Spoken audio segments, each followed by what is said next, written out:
Hi everyone, I've got some awesome news to share with you all. After weeks of hard work, we've put the finishing touches to the State of Product Marketing Report 2020, the definitive insight into the mind of product marketeers. Last year's report went down a treat. We revealed great insights from product marketeers from around the world. So much so, we decided to have another nosy this year to gain even more info into pressing areas within the industry.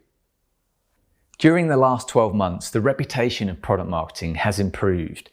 Even members of the C-suite are sitting up, taking note of what we're bringing to the table and dipping their hands in their pockets as they seek a slice of the product marketing pie. We've obviously been aware of the benefits product marketing teams can bring to the table for some time, and there's no denying improvements have been made. But what we wanted to see, to what degree has the life of a product marketer evolved since we last checked in? So in this year's report, we've asked the burning question on everybody's lips to deliver the answers you all want to know.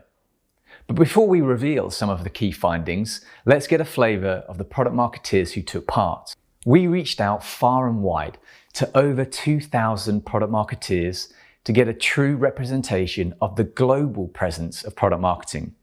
We spoke to people in North America, South America, Europe, Asia, Africa, and Australasia. No stone was unturned. We went the whole 9 yards. We spoke with a wide range of product marketers too, from B2B to B2C, associate product marketing to VP of product marketing, less than 1 year's experience to more than a decade in the industry. We captured it all. Some marketed SaaS products, others physical products. And while some people had studied the likes of marketing, business, economics, and finance, others hadn't completed a minute of college education, highlighting there really is no such thing as a set route into the industry. The background and career path of product marketers is something we see asked a lot, both online and in our Slack community. So this year, we went one step further than just asking about education. We asked people what their most recent non-product marketing role was. Our results showed the majority, 44% to be precise, of product marketeers had transitioned into product marketing from traditional marketing roles, with product and sales specific roles the second and third most popular avenues. There was a real mix outside of that too though, and tons of people had entered product marketing having worked as a teacher, flight attendant, scientist, submarine officer, and so on. In terms of industries, our pick and mix of product marketers came from far and wide, from telecoms, e-learning, healthcare, computer and network security, financial services, information technology, computer software, and marketing and advertising are just a handful of the industries represented. And it was reassuring to see so many industries seeing product marketing teams as essential and deciding to reap the benefits of our expertise. With the role of product marketing constantly changing, this year we decided to ask more questions to offer a more rounded and comprehensive report. After all, why do something if we're not doing it right? We think you get the picture. We wanted to give PMMs from all walks of life the platform to make their voice heard, and they gave us some great feedback. So now you know who we spoke with. How about we take a sneak peek of some of our key findings?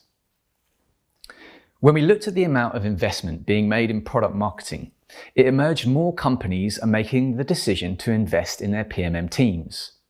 46% of PMMs who knew what their budget was said that they have up to $250,000 in place. Generally, average budgets increased as companies progressed through their growth cycle, but late-stage scale-ups did buck that trend. On average, early pre-product market fit organizations invested over $250,000, while early post-product market fit invested $930,000.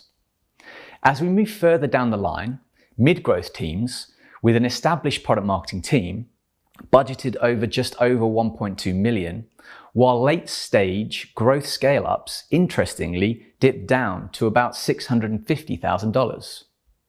With more people expressing wishes to enter product marketing, it was interesting to see which traits were deemed essential by experts in the field. With messaging and positioning, leadership, relationship building, and a sense of curiosity, all deemed to be core ingredients for a successful product marketeer.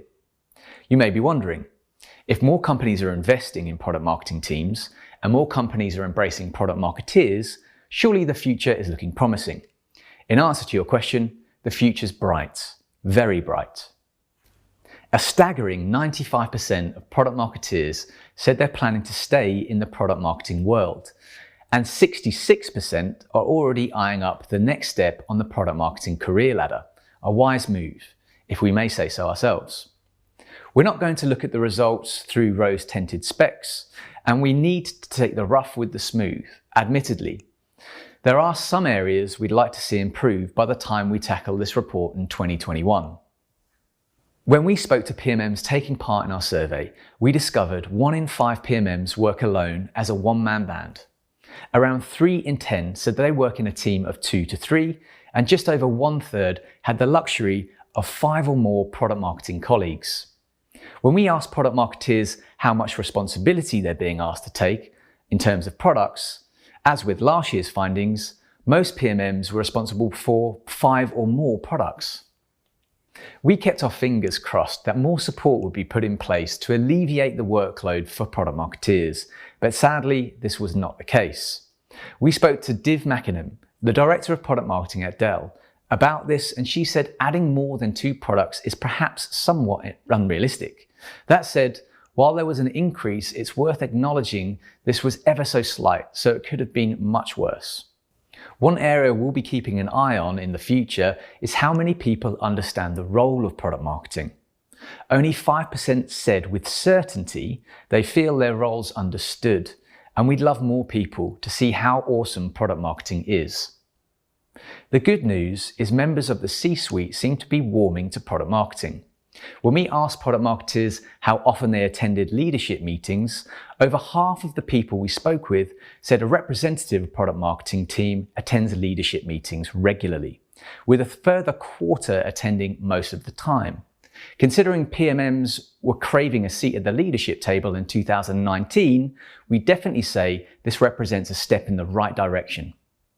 Decisions such as these will provide companies with much more of an understanding surrounding the product marketing role. Sure, it's frustrating in the short term, but let's look on the bright side. The right steps are being taken to improve understanding, and any uncertainty can be improved. Believe me when I say that the state of product marketing is in good shape. Our report is more of a thriller than a horror story. So having dipped your toe into the State of Product Marketing Report 2020, it would be criminal not to check out the full extent of our findings. It'll be making its grand entrance on the PMA website and in our Slack community soon. So keep your eyes peeled, download your copy and grab a piece of the action. You can also join the debate on our social media channels. We'd be thrilled to hear your views. If you're keen to double up and check out last year's report, an archive of our research and reports can be found in the resources section of our website. I hope you enjoy and happy reading.